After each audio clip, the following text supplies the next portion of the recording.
Shalom à toutes et à tous, on est content de se retrouver chaque mercredi avec Marco Benogros et Michael Gross qui nous permet de faire le lien entre la Haftara et la Parashat Trouma, et on va parler du financement du temple, du Beth Amikdash. Bechavod. Toda Yohan. Et je vais quand même consacrer le shiur de ce soir au nom du Rav Eli Ben Admon, Zichrono Livracha, qui est décédé cette semaine. Peut-être que certains d'entre vous le connaissent, mais en tous les cas, c'est le père de Raphaël Ben Admon, qui est conférencier dans le Chouk Ben Ogros. Et on lui envoie d'ici notre amitié et nos condoléances. Ceci dit, on va parler donc de la paracha et de la haftara.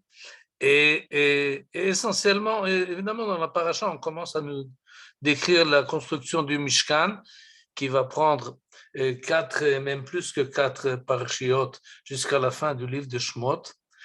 Et donc, on aura beaucoup l'occasion de parler du Mikdash et de Mishkan, du premier, du second, peut-être même du troisième. Mais aujourd'hui, on va parler essentiellement du financement.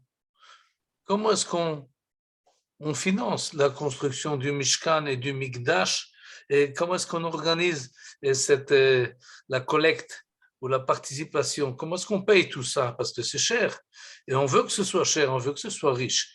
Et pourquoi j'insiste là-dessus? Parce que la Torah insiste là-dessus. C'est ce qu'on va voir tout de suite en faisant monter la paracha.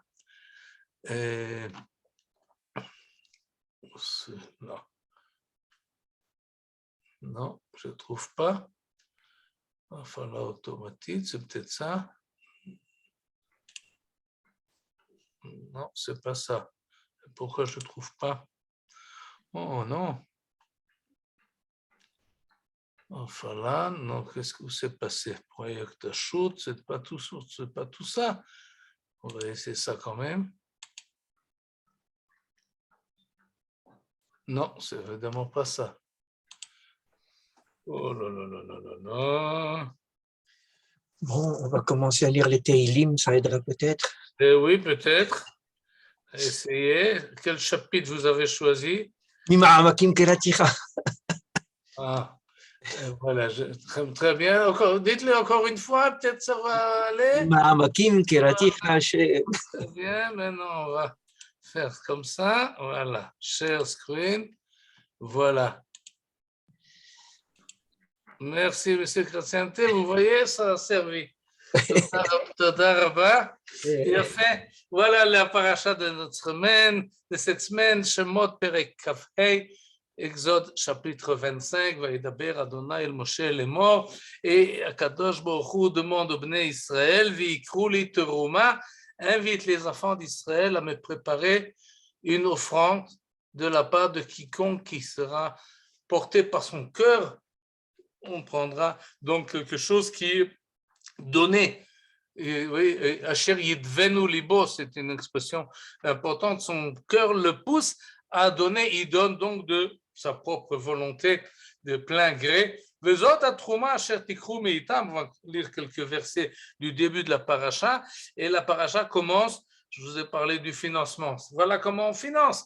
Il faut zahav, kesef, nechoshet, de l'or, de l'argent, du cuivre, des étoffes d'azur, de pourpre, d'écarlate, du fin lin, de poils de chèvre, des peaux de bélier, des peaux de tachashim, et du bois de chittim, et de l'huile, et de l'aromate, etc., des pierres de Shoam qui sont très chères et sont très rares. Ve'avnei milouim pour le éphod et pour le pectoral. Et qu'est-ce qu'on fait avec toute cette richesse? Et ils me construiront un sanctuaire pour que je réside au milieu d'eux. Ve'asu li mikdash ve'shachanti betocham. Et comme ça commence la paracha, ve'chen ta'asu, et ainsi vous ferez. La suite de la paracha prend en détail chacun des éléments du Mishkan, et on apprend leur grandeur, la hauteur, l'épaisseur, mais essentiellement qu'ils étaient en or. Tout ça était en or. Et ensuite, on fera les yériot, les tentures, qui sont également faites de trélette, argaman, d'azur et de pourpre. Et on sait très bien que c'était des éléments très chers, très rare que seuls les rois et les princes se permettaient de mettre des étoffes de cette couleur-là, parce que la fabrication menait beaucoup de temps et demandait une science spéciale. Et donc, on a la réponse là. Comment est-ce qu'on construit, comment est-ce qu'on finance la construction du Mishkan? Réponse de la Torah, Veikrouli teruma. On donne une offrande, on offre une offrande, pour bien inciter là-dessus, de plein cœur, Asher Yidvenu Libo, et chacun, on le saura par la suite, et va apporter ce qu'il peut apporter, et chacun amène ce qu'il a, et il donne, et il y a suffisamment, et tout va très bien. Et maintenant, on passe donc tout de suite au deuxième, la parallèle, la construction du Beth Amikdash, et celle que va construire Shlomo Amelech. Mais avant Shlomo Amelech, il faut voir deux discours qu'a prononcé son père, David. On va les voir très rapidement. C'est dans le livre des Chroniques. Et Vaikra li Shlomo Beno. Oui, et il appelle son fils. Vayetzaveu livnot bayit l'Hashem Elohei Israël. Il lui l'ordonne de construire. Et il lui dit, et Vayomer David li Shlomo, on a ici le discours intégral, ce que dit le roi David à son fils Shlomo qui va le succéder. Et il lui dit, j'avais beaucoup d'envie de construire une maison à Kadosh Baruch Hu, à l'Éternel.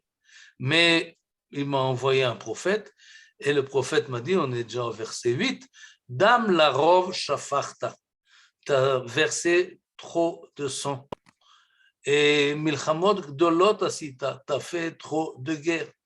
Lot ivne bait ishmi, c'est pas toi qui vas construire la maison en mon nom. Non, tu conviens pas. C'est pas marqué dans le livre de Shmuel ni dans le livre de Melachim, mais dans Divrei Hayamim, c'est explicite. Kedamim rabim shafarta arza lefanai, car tu as fait couler beaucoup de sang, et donc tu es pas soul, tu ne peux pas construire le Beth Amikdash. Mais tu auras un fils, Bet Nolalecha, il est jeune, ou Ye'ish Menucha, lui c'est un homme pacifique, un homme de paix. Vanichotilo mikol oivav, lui il n'aura plus besoin de faire de guerroyer parce que tout le monde sera avec lui en paix, puisqu'il s'appelle Shlomo. Alors Shalom veshaket eten al Yisrael beyamav, et il y aura une paix, il y aura une tranquillité, et donc hu yivne bayit, c'est lui qui pourra élever une maison en mon honneur, vous hu liben vani eleav, etc., etc. Va'ata beni. Et alors tout ça dit David à son fils. Et alors maintenant, hop, au travail. Itzlachta ubanita bet Hashem Elohecha kasher diber alecha. Mais fais attention, fais ça intelligemment. Et garde la Torah qu'Akadosh Baruch Hu t'a ordonné. Az tatzliach, et à ce moment-là tu prospéreras si im tishmor la'asot et hachukim ve'et hamishpatim chazak ve'emat ve'al techat. Et il ajoute, V'ine be'oni, nous sommes au verset 14, Achinoti levet Hashem be'oni, c'est en fait dans ma faiblesse, dans ma pauvreté, c'est une expression pour dire j'ai fait ce que je pouvais, à force de dur labeur, nous donne ici le traducteur, j'ai amassé pour la maison de l'Éternel, et il lui met à sa disposition, on va le lire en français, 100 000 kikars d'or. 1 million de kikars d'argent, de cuivre et de fer en trop grande quantité pour les peser. J'ai préparé aussi du bois, des pierres, et tu pourras encore en ajouter. Et non seulement que j'ai préparé donc les matières riches, mais en plus j'ai mis à ta disposition un nombre considérable d'ouvriers. J'ai formé la manœuvre que tu as besoin, des carrières, des maçons, des charpentiers, des gens experts dans tous les travaux. Je les ai formés. Tous ceux qui doivent travailler l'or, l'argent, le nechoshet, le barzel, le cuivre et le fer, il n'y a pas de problème. Tu as donc à ta disposition et les matériaux et la main-d'œuvre. Kum va'aseh. mets-toi à l'œuvre, Vehi Hashem imach, et qu'Akadosh Baruch Hu soit avec toi. Et voilà ce que dit le roi David à son fils Shlomo. Donc, si on se pose la question, comment est-ce qu'on va fournir les éléments du Beth Amikdash, eh bien, ils sont déjà prêts. David a déjà tout préparé. J'ajoute à ce discours-là, qui est un discours du père au fils, bien qu'il a été finalement écrit, et dans le même livre, on va passer au chapitre 29, qui est le dernier chapitre de Divrei Hayamim Aleph, et dans ce chapitre-là, voilà ce que l'on nous dit, pardon, Vayomer David Amelech lechol hakahal. Ça, c'est un discours public. Et il dit à tout le monde, voilà, mon fils, Akadosh Baruch Hu l'a choisi pour être roi, c'est très bien, et moi, quant à moi, j'ai mis tous mes soins à préparer en vue de la maison de mon Dieu. Et alors, il fait là toute la description, Hazahav, Kesef, Nechoshet, Barzel, tous les éléments qu'on a besoin, du bois, les pierres précieuses, et tout ce qu'on a besoin, même du marbre. Et tout ça, on a en plus, il fait vraiment le détail. Et tout ça, il a mis des trésors d'or et d'argent que je possède. C'est très détaillé. Dans le livre de Shmuel, c'est en 2 versets. Dans le livre de Divrei Hayamim, c'est beaucoup plus détaillé. Mikol achinoti levet hamikdash, j'ai tout préparé pour l'édifice du Bet Hamikdash. Soit 3000 kikars d'or, d'ophir, etc. On ne va pas lire toute la liste. Mais en plus, Vaïtnadvu sarei avot vesarei shiftei Israël. Les chefs de famille, les chefs des tribus d'Israël, les chériarques, les centurions, etc., tous fils des dons. Surtout les nobles, surtout la high society, tous ont donné quelque chose. Donc, il y a ce que David a rassemblé. Maintenant, il faut quand même dire d'où est-ce que David avait tout cet or, cet argent et ces trésors qu'il a assemblés. Eh bien, c'est très simple.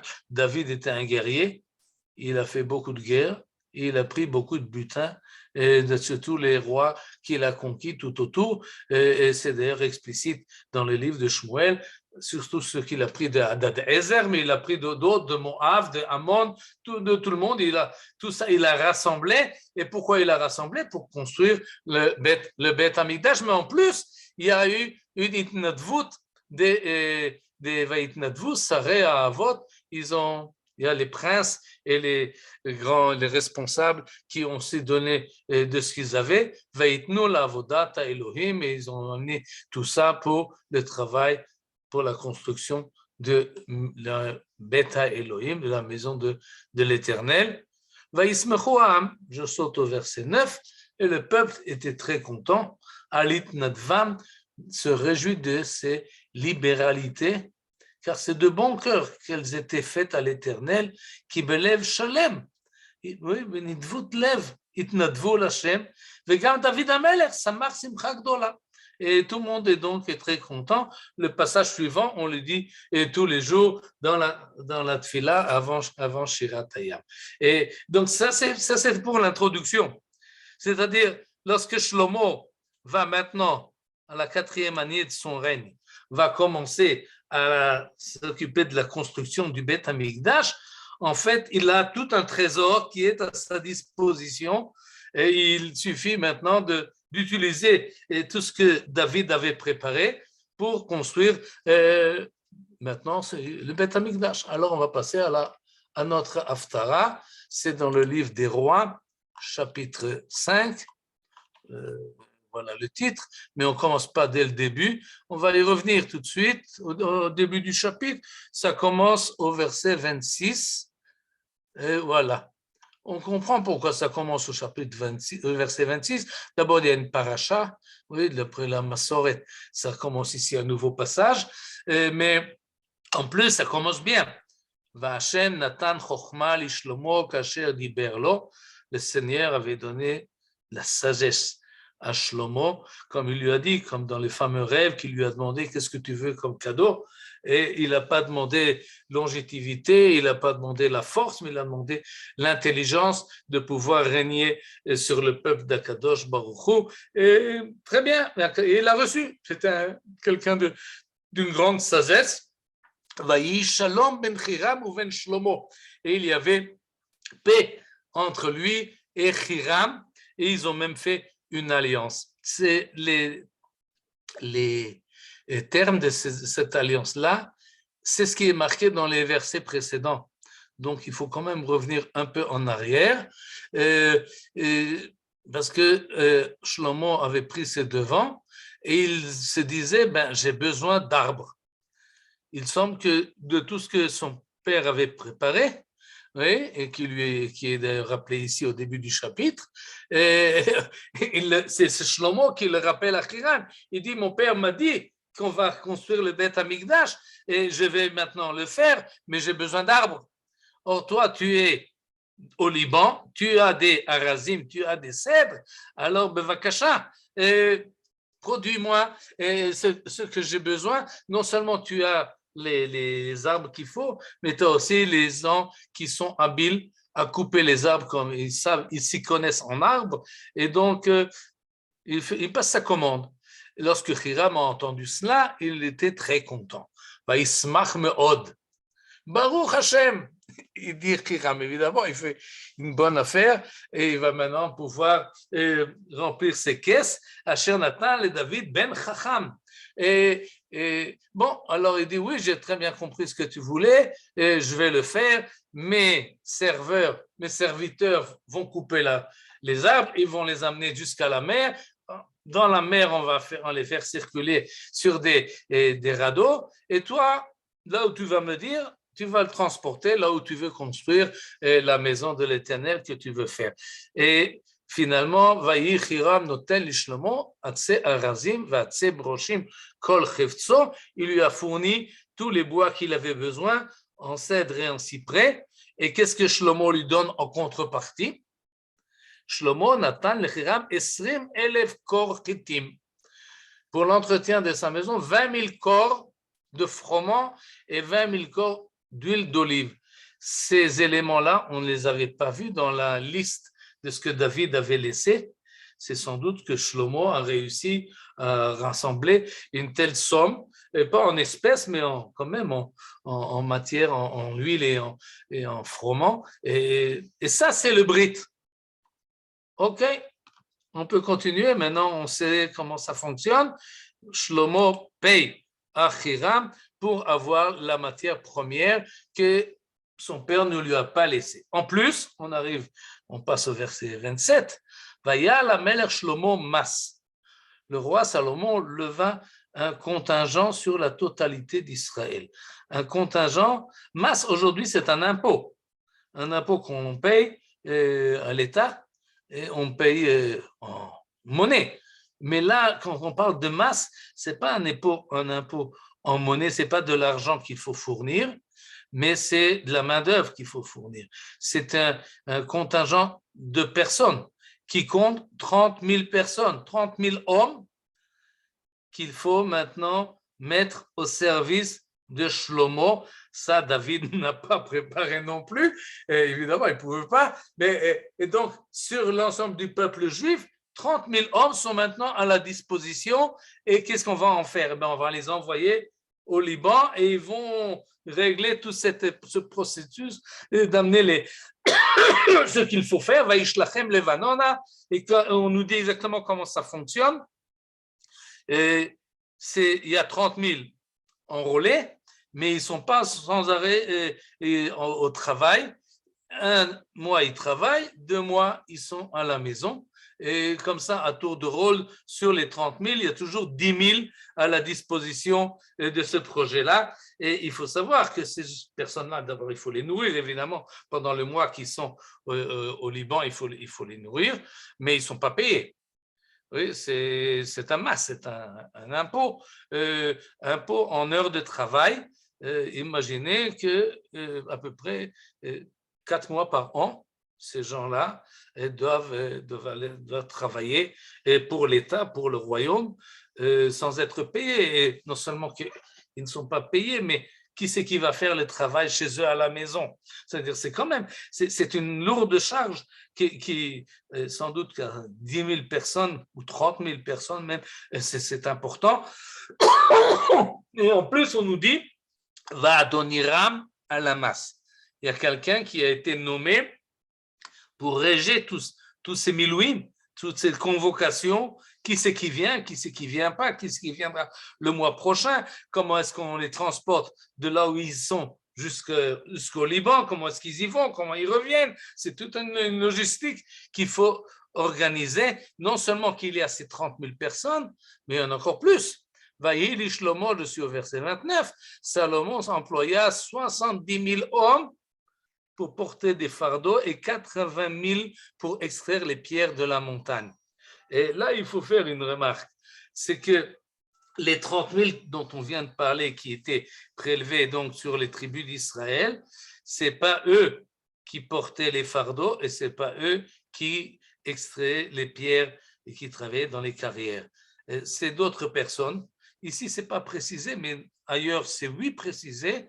C'est 70 000 et encore 80 000, c'était en fait des travaux forcés. C'était des étrangers, c'était des guérims, c'était des esclaves qu'on avait pris, dont on a parlé la semaine dernière, mais la semaine dernière, on a parlé du Eved Ivri. Ça, c'est des Avadim, c'est des gens, des peuples alentours qui ont été pris.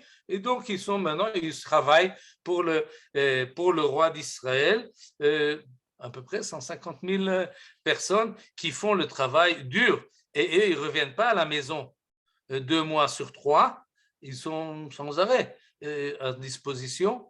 Et alors que les 10 000 qu'on a parlé précédemment, ils rentrent chez eux et que finalement, ils avaient un travail moins difficile. Mais tout ça, toute cette ordre, cette armée de travailleurs, il faut des gens qui régissent tout ça, qui organisent tout ça. Et donc, le verset 30 nous dit « Levad misarei anitzavim lishlomo asher al melacha » tout ça, sans compter les inspecteurs préposés par Salomon aux travaux. 300 hommes chargés de la police des travailleurs, comme ça on nous traduit ici, mais en fait, Harodim ba'am haosim ba'melacha. Et Harodim ba'am, c'est-à-dire, ici c'est marqué chargé, mais c'est pas assez fort. L'irdot, c'est un mot qu'on voit dans le livre de Shemot à propos des Égyptiens. C'est ceux qui doivent forcer les gens à venir. Et on nous dit ici, c'est ceux qui étaient les travailleurs. De quels travailleurs il s'agit ici? Des 150 000 du verset précédent ou bien des 30 000 qui étaient enrôlés et engagés, et pas de bonne volonté sans doute, et sans doute que tout celui qui recevait une convocation venait dire mais je peux pas maintenant, j'ai des moissons, j'ai du travail, et on voit quelqu'un d'autre, ou bien il payait, ou bien il trichait, ou bien il essayait de trouver la manière pour se désister de cela. Personne, oui, quand il y a quelqu'un qui doit être sur, comment ça marquait, le policier qui doit diriger tout ça, alors il y a toujours le peuple qui est, bon, finalement, on y va parce qu'il n'y a pas de choix, mais on y va en traînant les pieds, on y va sans véritablement le vouloir. Et là, je m'arrête parce que la suite de la Haftara est à peu près, on nous dit encore deux versets pour finir le chapitre, et ensuite on passe au chapitre suivant. Il y a encore un passage dans le chapitre suivant qui commence à nous décrire exactement comment les midot, les mesures du Beth Amikdash que Shlomo va construire. On le verra dans quelques instants un peu plus tard. Mais là, il faut quand même s'arrêter. Pourquoi il faut s'arrêter? Parce que quand on lit cette Haftara, après qu'on a lu la Paracha, d'abord, si on lit la Haftara seul dans les livres de Melachim, il faut savoir, le livre de Melachim, il est assez, je ne dirais pas qu'il est un fan de Shlomo Amelech, mais il n'est pas critique envers lui. Il accepte ce qu'il fait et lui donne souvent des compliments comme quelqu'un de très intelligent, qui a une sagesse extraordinaire et qui tout le monde admire ses facultés et sa manière de régir le pays. Et on vient de l'étranger. La reine de Saba, c'est peut-être la plus exemplaire, mais le roi Shlomo, il juge, et il est très même yetzirati. Il trouve des systèmes pour amener à la justice parce que personne ne trouve d'autres, et il sait parler de tout. Et autrement dit, Shlomo, c'est un roi très impressionnant. Mais lorsqu'on lit la Haftara et on la met à côté de la paracha, on a un sentiment un peu différent. C'est-à-dire, dans la paracha, on nous dit Kol ish asher yidvenu libo tikhu et tochumati. Chacun va amener ce qu'il peut amener et ce qu'il veut amener.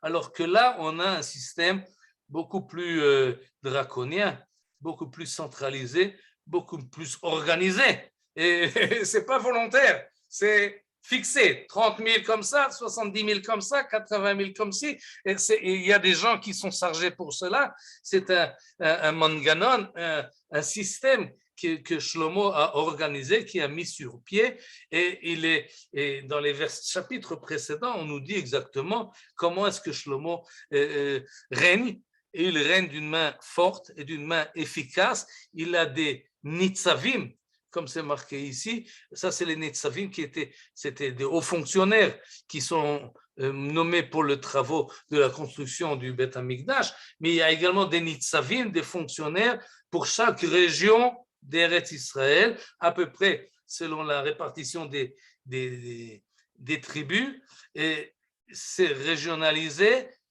et c'est centralisé finalement à Yerushalayim, et il y a tout un système pour prélever des impôts, pour organiser un enrôlement de force, on peut dire, et tout ça, c'est Shlomo Amelech. Vraiment un roi qui réussit, alors que David, on n'a pas ce sentiment-là. À la fin de son règne, il a réussi plus ou moins à s'organiser, mais il avait des problèmes dans la cour du royaume qui le perturbaient de beaucoup. Mais cette force-là de Shlomo, elle est ambiguë finalement. Quand on veut construire le Beth Amikdash, pourquoi? Parce que qu'est-ce qui va se passer? Regardez ce qui se passe avec Moshe, lorsqu'il va revenir au livre de Shemot, mais pas le chapitre 27, 25, mais le chapitre 36. Voilà. Et regardez, chapitre 36, on va lire quelques versets. C'est par la suite, c'est déjà Parashat Vayakel. Et qui c'est qui fait le travail? Betzalel, Aholiav, v'chol ish chacham lev, asher natan Hashem chokhma utvuna bahem. Oui, c'est des gens du peuple, Betzalel et Aholiav, que le Seigneur a dispensé d'industrie, intelligence, et c'est eux qui organisent la chose, et selon ce que Akadosh Baruch Hu l'a ordonné. Et Moshe appelle Betzalel et Aholiav et Kol ish chacham lev, et on n'a pas l'impression qu'on impose quelque chose à quelqu'un. Tout celui qui vient, et Kol asher nesa'o libo, oui, tout celui qui se sentait digne d'entreprendre l'œuvre, capable de l'exécuter, tout ce nesa'o libo, c'est pas seulement digne, celui que son cœur l'apporte et se met à la disposition pour Vaikru milifnei Moshe et kol hatruma, donc ces employés-là qui sont volontaires en fait et qui viennent et qui maintenant ils ont tout ce que la trouma, quelle trouma?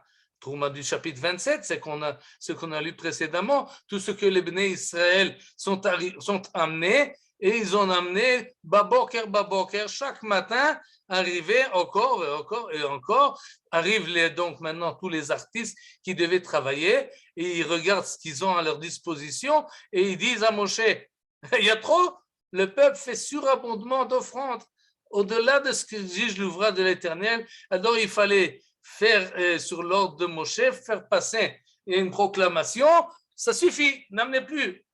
Autrement dit, on a une ambiance où on a demandé au peuple d'amener pour construire le Mishkan, et tout le monde amène et amène, chaque matin arrive encore, c'est presque une compétition, qui c'est qui amènera le plus, mais en tout cas c'est de bon cœur et de bonne volonté, et ça marche, et finalement on a tout ce qu'il faut, alors que Shlomo Amelech, lui, et là il faut prendre encore une fois les rois, oui, lui il impose, et ces impôts-là vont lui coûter cher. Il ne va pas le remarquer tout de suite. Mais finalement, ce qui va se passer, là, on ne va pas feuilleter sur les chapitres suivants, au chapitre 12, mais si vous regardez chapitre 12, Shlomo doit laisser, il trépasse, et donc il doit laisser le royaume à son successeur, Rechavam. Et la première chose que le peuple va dire à Rechavam, un instant, toi t'es roi, eh bien, Bevakasha, s'il te plaît, enlève, baisse les impôts. Ça suffit. Ton père nous a oppressés avec ses impositions et ses demandes. On n'en peut plus. Tu dois diminuer. Et la réponse de Rechavam est, je vais demander conseil. Et il a demandé conseil d'abord aux anciens qui ont dit effectivement, Shlomo a un peu exagéré, il a oppressé trop le peuple et tu dois effectivement, et si tu vas en l'encontre du peuple pour l'instant c'est bien, sinon tu risques d'avoir une révolte. Il n'a pas écouté ce qu'ils lui ont dit et il allait demander conseil à ceux qui ont grandi avec lui, et ses copains lui ont dit non, si tu laisses maintenant aller, alors finalement, ils vont avoir le dessus. Et ce qu'ils demandent aujourd'hui, demain, ils demanderont plus. Et donc, tu dois être ferme et ne pas laisser. Et c'est ce qu'il a fait finalement. Et il s'est retrouvé avec 2 tribus sur 12. Et là-bas, le passouk dit « Ish le'oalecha Israël, re'e beitra David » la maison de David, bon, alors tu restes avec ta dynastie, mais tu restes avec la tribu de Yehuda, et nous autres, Israël, Ish le Ohalecha, chacun va dans ses tentes, chacun va pour lui. Et donc le schisme, le fameux schisme, provient de cela, provient du fait qu'il y avait trop d'impôts sur le peuple. Maintenant, lorsque le peuple se plaint, personne, ni le texte, ni Rechavam, ni le peuple ne dit bon, c'était pour le Beth Amikdash, maintenant le Beth Amikdash est construit. Non, le Beth Amikdash, on n'en parle plus. C'est pas une excuse, c'est pas une raison pour laquelle qui est invoquée pour dire bon, ça peut expliquer ce que Shlomo a fait, ni par Rechavam, ni par d'autres. C'est-à-dire finalement, il y a eu pression à cause de Shlomo, par son prestige et par son intelligence et par sa manière de faire. Ça a marché, finalement le temple a été construit, mais comme il a été construit pas avec la participation du peuple, pas avec la bonne volonté du peuple, finalement le schisme, la dispersion et le royaume de Shlomo, du roi David, finalement n'a pas pu continuer, n'a pas pu persévérer. Et donc on voit que des fois, si on fait marcher les choses avec bonne volonté, on arrive à un résultat beaucoup plus réussi que si on force les choses. Maintenant, évidemment, le projet de Shlomo que nous avons ici, il est beaucoup plus grand, il est beaucoup plus ambitieux que le Mishkan. Le Mishkan, avec tout l'honneur et toute l'importance qu'il a, et avec toute la richesse même qu'ils y ont mis, finalement, c'est une tente qui est démontable et qu'on transporte d'endroit en endroit, alors que Shlomo veut faire un bâtiment en dur, et pour cela, il cherche les meilleures matières possibles, pas seulement en Israël, mais même à l'étranger. Il fait venir de Tzor, de Sidon, de Lebanon, il fait venir de loin les meilleurs, et il taille les pierres grandes et les transporte. Il en a la possibilité, et ce qu'il veut faire, c'est un bâtiment beaucoup plus impressionnant. Et si on aura l'occasion, on va le lire. Mais ça peut se comprendre. Et un tel manganon, un tel système a besoin d'argent. Et c'est ça, en fait, l'avantage qu'a Shlomo sur tous les autres rois qui l'ont précédé, même peut-être ceux qui vont le suivre, c'est la possibilité, c'est Hachem Natan Chochma le Shlomo, comme commence la Haftara, ce qui signifie il n'a pas seulement une sagesse, comme quelqu'un qui peut écrire Shir HaShirim ou bien Mishlei ou bien Kohelet, ce n'est pas une sagesse justement de ce genre-là qu'il a, mais il a une sagesse politique, il a une sagesse d'organisation, il a une sagesse de pouvoir mener son peuple et mener son gouvernement, disons, d'une manière très efficace. Ça, c'est son intelligence. Et il semble d'ailleurs que la construction du Beth Amikdash, ce n'est pas explicite dans le texte, mais entre les lignes, quand on parle d'une alliance entre lui et Hiram est très content. Et Shlomo n'utilise pas ce qui est à sa disposition par David, ce qu'on va voir tout de suite pourquoi, mais il cherche par l'intermédiaire de la construction du Beth Amikdash de renforcer sa position envers les peuples qui sont autour de lui, avec Hiram et avec d'autres. Et donc, cette construction-là, ce projet-là, il le manie de telle manière, d'abord, il aura un temple, c'est ce qu'il doit faire, c'est sa mission que son père lui a donnée, mais en plus, il sait le faire d'une manière que tout le monde pourra en tirer profit, tout le monde autour, et donc c'est un stratagème intelligent, et peut-être un peu met là-dessus une notion politique dans la construction du Beth Amikdash, en tout cas politique extérieure, pas forcément politique intérieure sur lequel il a un problème, et son problème va durer également par la suite. Et cette chose-là, tout de suite, on va le voir. On va reprendre le texte pour... on va voir qui c'est qui finalement construit. Vaïfselou boné Shlomo ou boné Hiram ve'agivlim. Oui, vaïfselou, ça c'est la préparation de la matière première. Dans le chapitre suivant, ça c'est le chapitre 5, on continue maintenant au chapitre 6.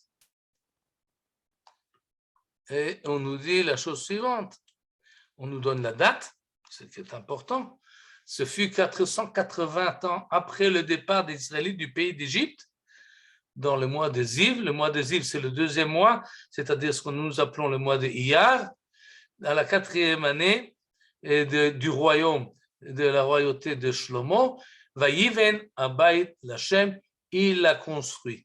Qui c'est qui a construit?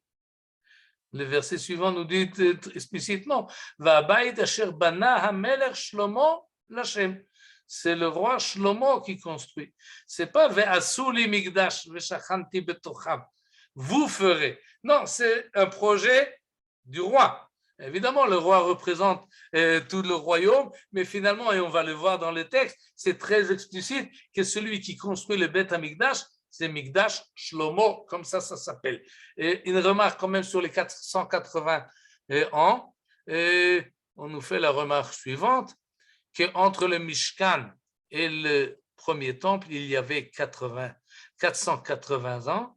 La même chose entre la construction du premier et la construction du second de Ezra, également 480 ans.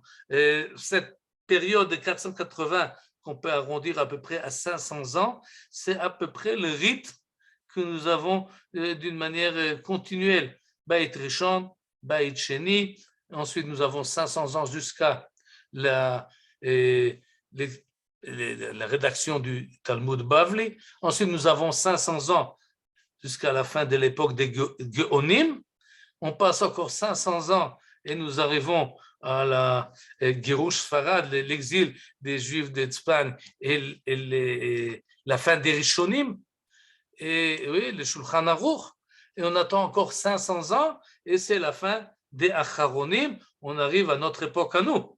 Nous sommes déjà à la reconstruction de l'État d'Israël. En fait, l'histoire juive, et plutôt l'historiographie juive s'organise très bien, plus ou moins en fonction de ces chiffres-là de 500 ans, Rishonim, Achronim, etc.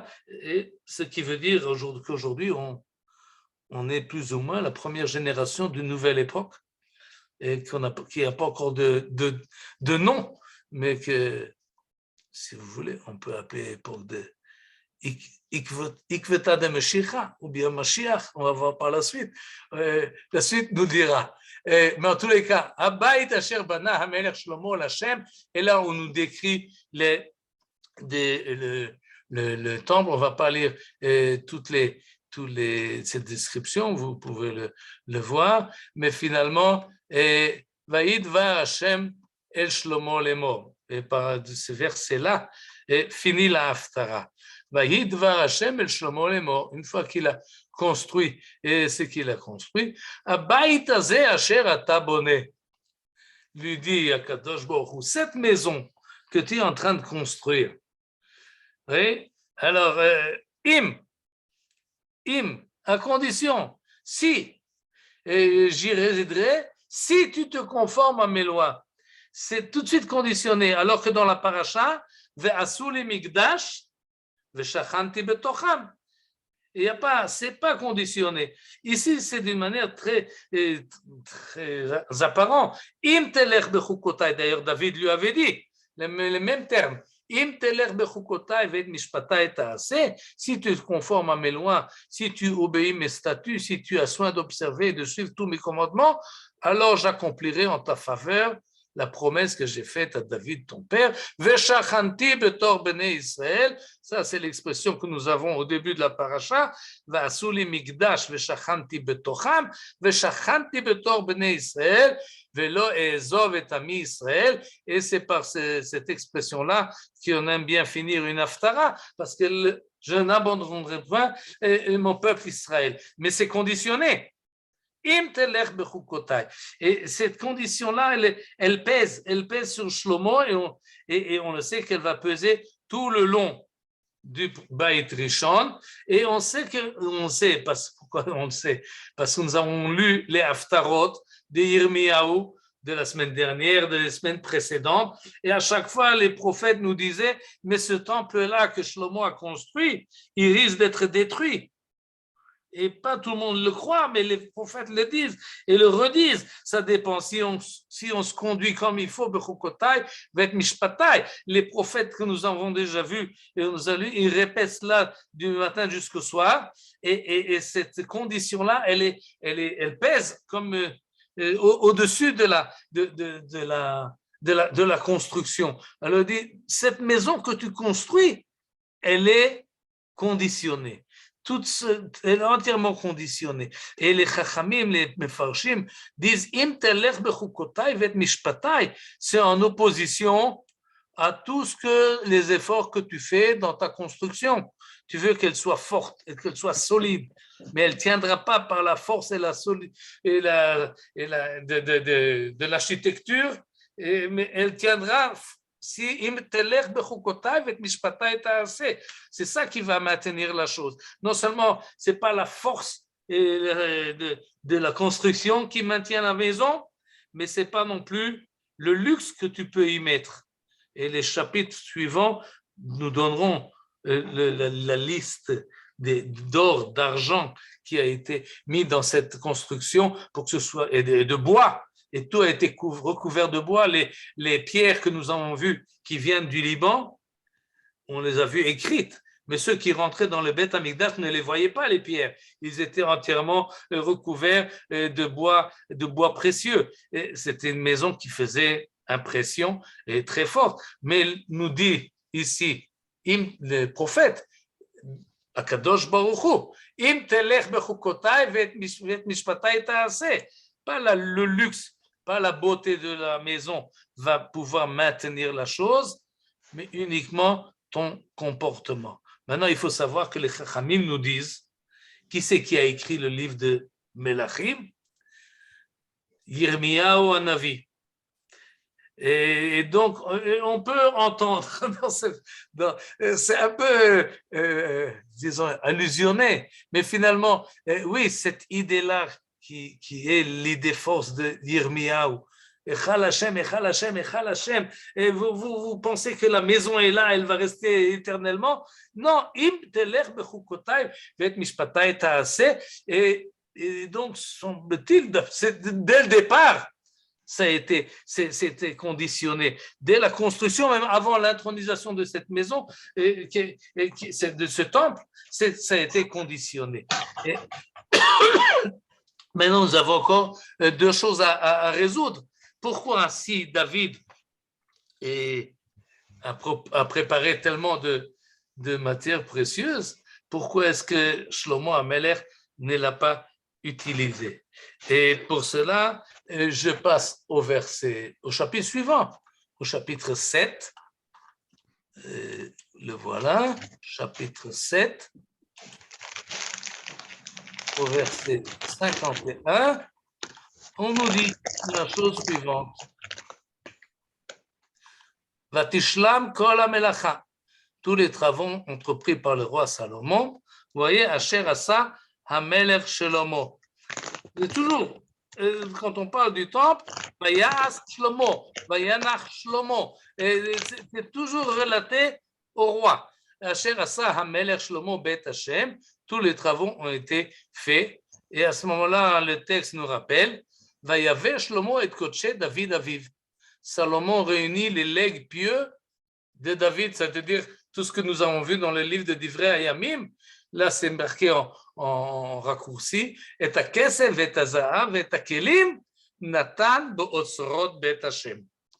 Tout ce que David avait préparé, et les ouvriers, et la main-d'œuvre, et la matière première, ce qu'il y avait à sa disposition, de l'or, de l'argent, etc., il n'a pas utilisé. Il n'a pas pris de tout cela. Et tout ça, il l'a déposé dans les trésors du temple. Et pour cela, il nous faut les mefarshim. Rashi, sur ce verset-là, nous dit deux raisons.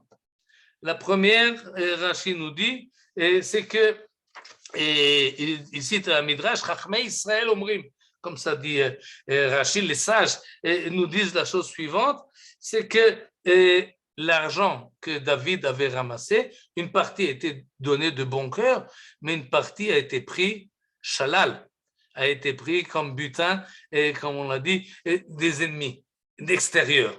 Et ça, Shlomo ne voulait pas.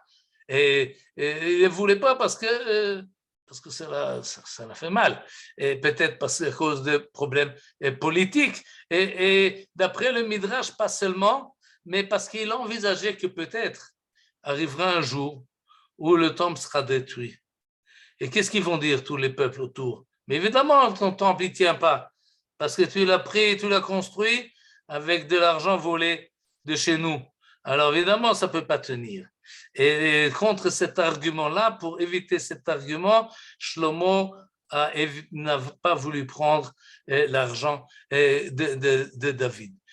Autre réponse qu'on nous donne, qui est aussi d'ordre moral et qui est rapportée par Abarbanel, et qui nous dit que finalement, la même raison pour laquelle David n'a pas pu construire lui-même le temple, la même raison pour laquelle son argent ne peut pas construire le temple. Damim shafachta, dam, comme on a dit, dam rabim shafachta, tu as versé trop de sang. Et celui qui veut construire un Beth Amikdash ne peut pas le faire avec de l'argent qui provient de guerre. Et non, ça ne va pas. Et bien que des fois, aujourd'hui, on se permet de prendre l'argent de qui veut donner sans véritablement vérifier d'où vient cet argent, et si c'est de l'argent pur ou de l'argent impur, l'argent n'a pas d'odeur.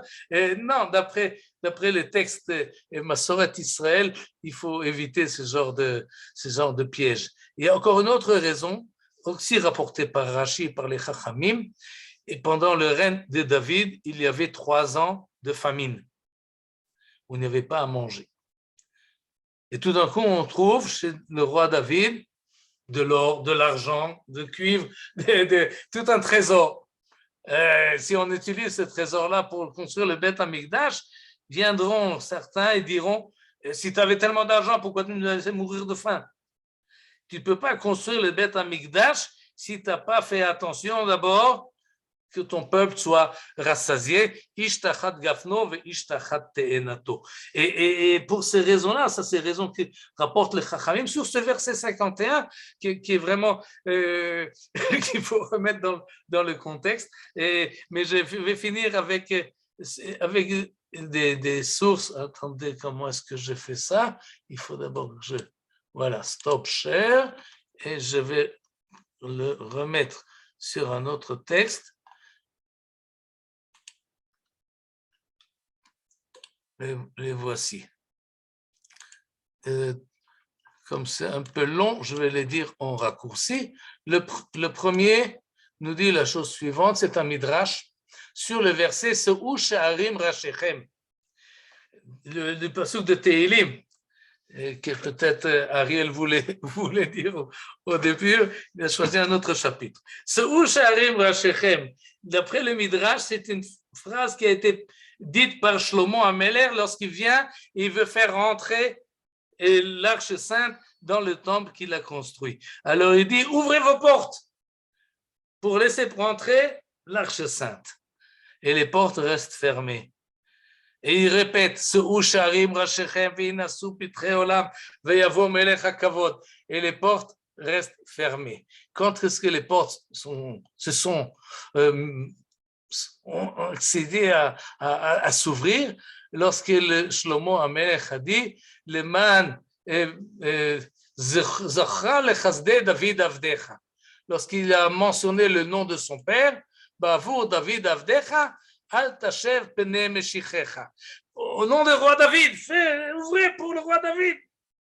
Alors ils se sont ouverts. C'est comme si le Midrash vient nous dire, toi tu as délaissé ce que ton père t'a mis à ta disposition et t'as délaissé également les conseils qu'il t'a donnés, alors et t'as construit la maison sans prendre en connaissance de cause le roi David, alors nous on n'ouvre pas les portes.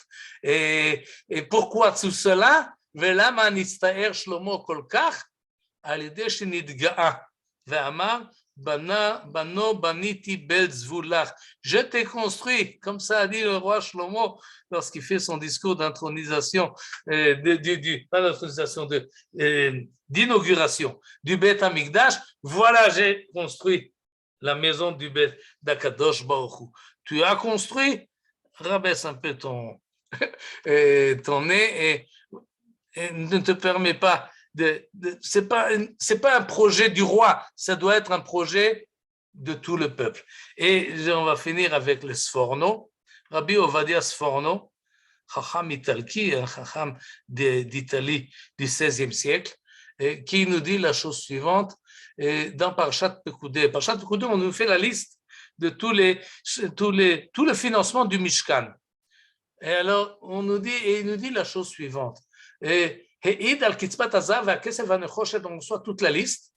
Et finalement, quand on voit cette liste, nous dit le Sforno, c'est pas tellement.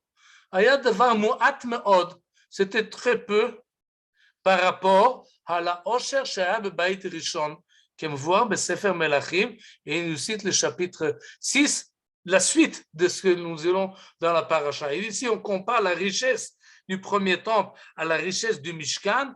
On voit que celle du Beit Rishon était de loin beaucoup plus grande.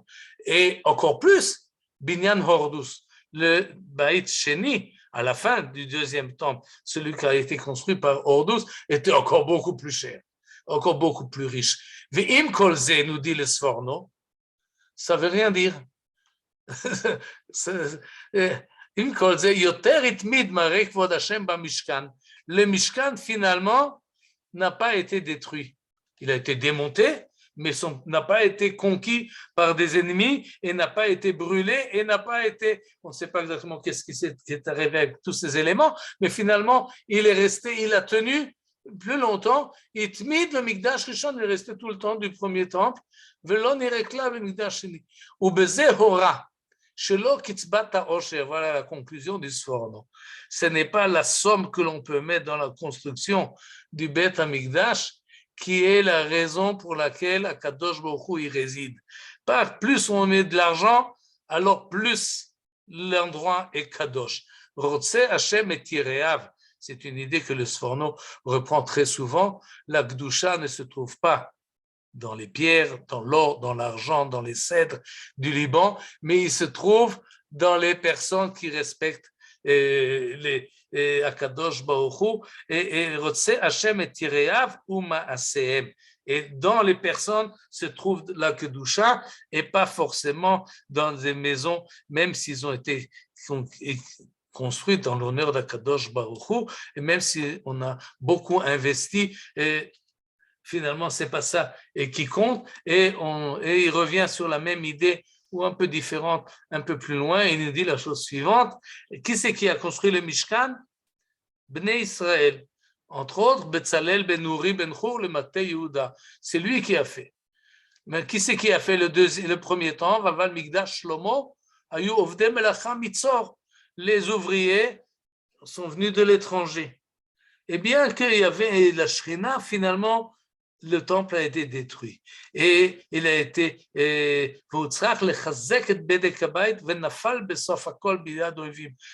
veut nous dire par là que finalement le Beth Amikdash, quand on le construit, et c'est ce que j'ai essayé de montrer en comparaison entre la Haftara et la Paracha, il faut la bonne participation de l'ensemble du peuple. C'est pas une personne qui peut prendre ça comme projet, même si c'est le roi. À plus forte raison s'il n'est pas le roi.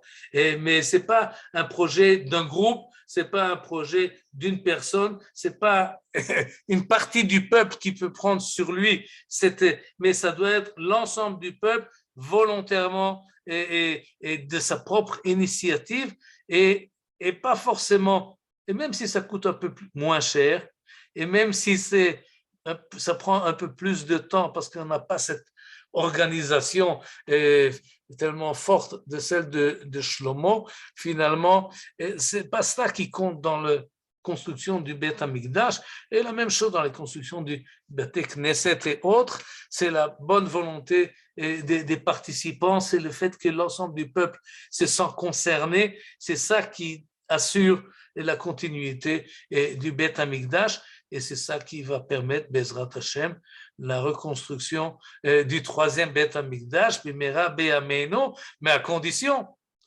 les conditions que Yirmiyahu nous a dit et qui se trouvent explicites, ou moins explicites dans le texte, il y a des conditions à cela, il faut en tenir compte.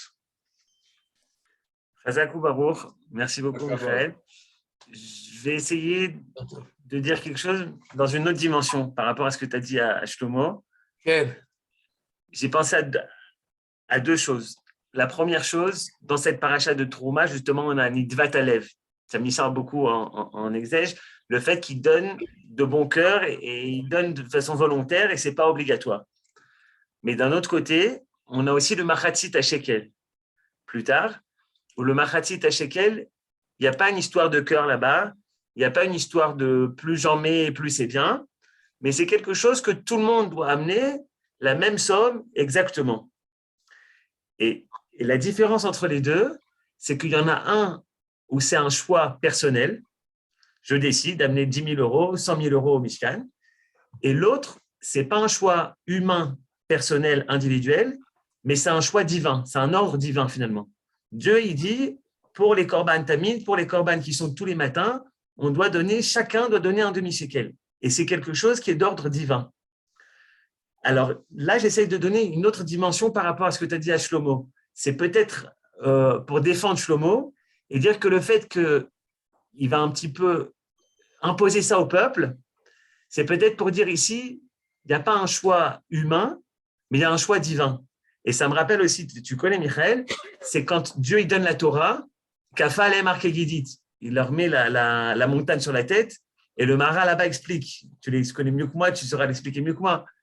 Mais que justement, il y a là-bas une dimension du fait que finalement, ce n'est pas nous qui décidons est-ce qu'on reçoit la Torah, on reçoit. Non, on a la Neshama Elokit en nous et on est obligé de la recevoir, c'est Dieu qui décide. Voilà, c'est une autre dimension par rapport à ce que tu as expliqué. Ok, Toda Rabba, mais dans ce que tu dis, il y a déjà la distinction. Oui. Si Shlomo avait demandé à chacun d'une manière égale, c'est une chose, comme un Machatzit Shekel, ou bien un autre. Oui, quelque chose que tout le monde doit donner. Maintenant, il y a, comme on a fait en Israël, milvé ratson, on appelle ça. Oui, et à propos de la guerre de Kippour, il fallait chacun ajouter et donner la somme, et chacun devait donner la somme égale pour tout le monde. Oui, ça c'est important. On participe tous au même niveau. Et ça, c'est une chose. Mais ce n'est pas ce que Shlomo a fait. Et Shlomo a fait ça différemment, il a fait ça. Et il y en a qui ont été mobilisés, d'autres ne l'ont pas été. Et en plus, il y a une différence entre les korbanot, korban tamid, korban moussaf, etc., et la construction du Beth Amikdash. Maintenant, encore une fois, quand on lit le texte, on n'a pas cet esprit critique que j'ai essayé de faire, de mettre à la surface. Oui, c'est intéressant. Si on compare avec Divrei Hayamim, si on compare avec Parashat Trouma, alors on a comme ça un sentiment qui nous dit c'est joli, mais c'est pas si joli que ça. Exactement. Vous pouvez poser vos questions. Juste avant, il y avait une question de Ariel Carsanté sur les Chalonot qui étaient chez Koufim à Toumim. Alors peut-être tu as la réponse. Et demain, moi, je donnerai la réponse dans Zoom parce que je fais 30 minutes sur la construction du temple. C'est un peu les versets que Michael a sauté ce soir. Alors, Yofi.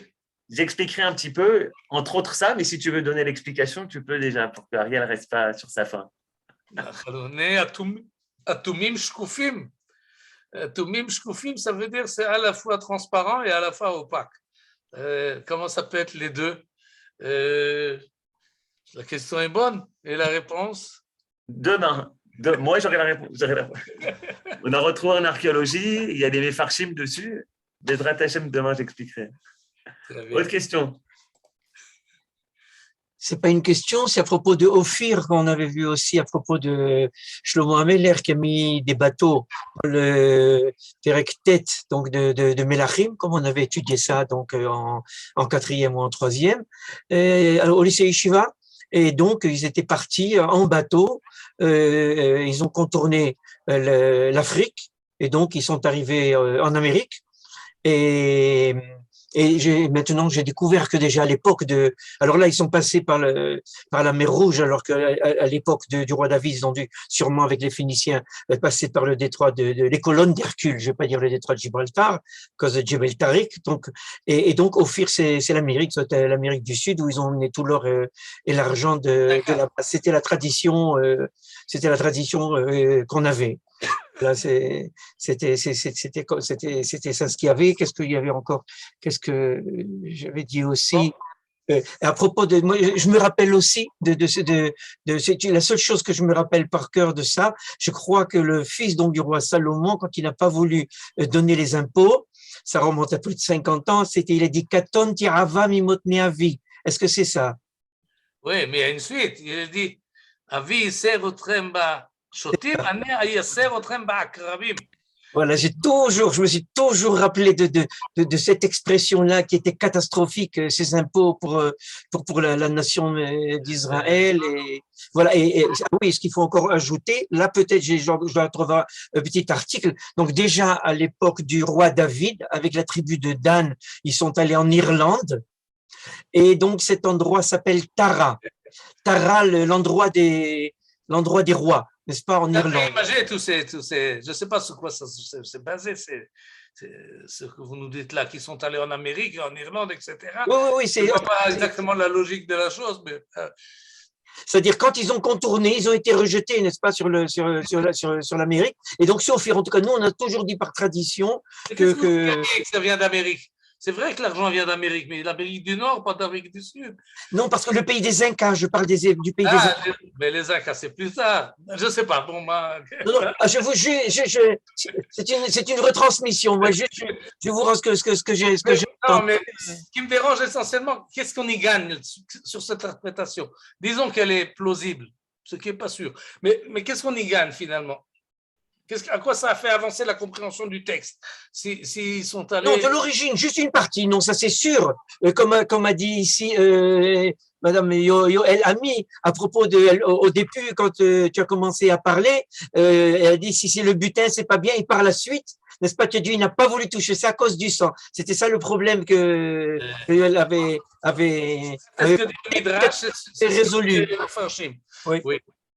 Mais c'est tout, on avait ça comme ça de tradition. C'est comme on disait aussi, va Kenani aya ba'aretz. Je parle pas de Eretz à Kenani. À Kenani aya ba'aretz, à Germanie aya ba'aretz. C'est comme ça que ça se retransmet aussi bien en Tunisie qu'au Maroc. À Kenani, ce sont comment appelle-t-on ça, des populations aryennes qui sont passées. C'est comme cette chose, ça n'a rien à voir avec Eretz Kenaan. Eretz Kenaan, il m'a expliqué Daniel Ashkenazi, le frère de Manitou. Excusez-moi comme ça, c'est des retransmissions. Non, garder votre tradition, c'est très bien, mais il faut quand même. OK. Maintenant, j'ai une petite question qu'on n'a pas pu résoudre. Tu étais en classe avec Gilles Bernheim en seconde? Non, mon frère. Ah, le frère, bon. C'est mon grand frère, Zichrono Livracha. Oui, parce que moi, j'étais avec, comment il s'appelle, donc il y avait Sarfati. Sarfati était avec vous en classe. Mais sans doute avec la classe au-dessus de chez moi. Ensuite, il est resté un an de plus parce qu'il venait du Kazakh, etc. Il est venu avec vous. Monsieur Trink, vous aviez une question. Oui. D'abord, je voulais féliciter Michael Gross d'avoir su dire que quand on met un tel coût et tant d'impôts, d'abord les impôts en général ne baissent pas, je l'ai montré, mais qu'il y a un coût et d'avoir rappelé que la conséquence a été le schisme.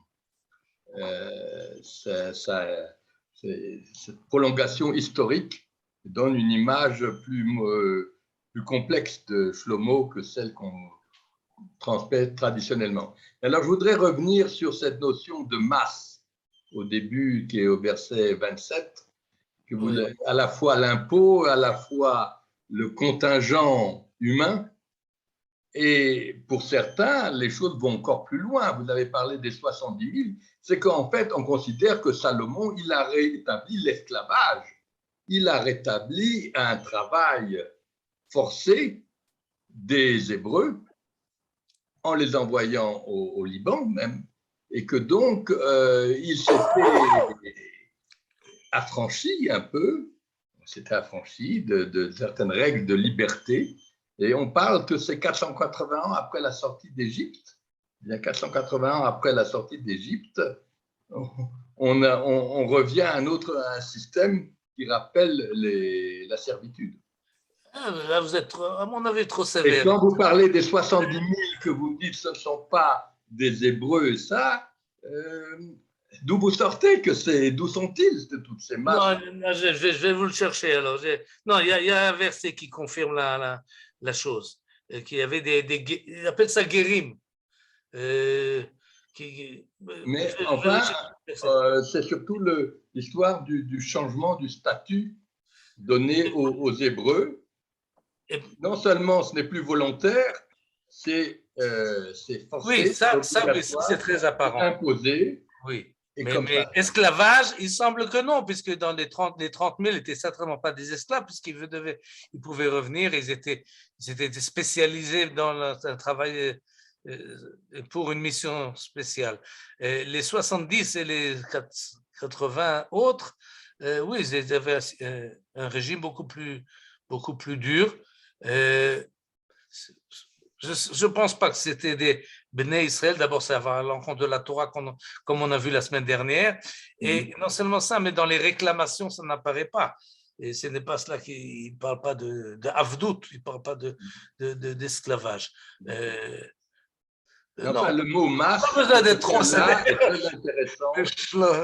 L'impôt et l'impôt forcé, l'impôt par le travail. Oui, mais c'était à l'époque, c'était sans doute habituel, c'était quelque chose qui se faisait. C'est un bel enseignement politique que les impôts, on peut toujours pressurer, mais il y a un prix à la fin. Oui, qu'on soit oui, d'ailleurs dans le système aujourd'hui, On essaie de diminuer les impôts par intérêt économique, par intérêt capitaliste. Oui, pour faire marcher les choses, ce qui finalement est quand même mieux. Mais un impôt volontaire, ce qui existe également ici en Israël, oui, des amoutot, comme on appelle ça, oui, c'est quelque chose de pas seulement qui est efficace, mais c'est quelque chose qui amène à celui qui donne, pas seulement à celui qui reçoit. Ça fait participer et ça amène une identification avec le projet national. Et c'est important, c'est même très important. La même chose pour la garde. Oui, quand on a besoin de faire la garde dans des yishuvim, il y a toujours cette discussion, est-ce que les habitants vont faire la garde ou bien on va amener une compagnie qui fait la garde extérieure, et il y a toujours ce dilemme-là, parce que quand tu gardes ta maison en toi, c'est autre chose que si tu payes à quelqu'un qui le fait pour toi. Et il faut prendre ça en connaissance de cause, il faut savoir manier les amoutot et faire en sorte que les gens participent activement à ce qu'ils font. Voilà. Merci beaucoup pour cette belle perspective. Shiye Shabbat Shalom.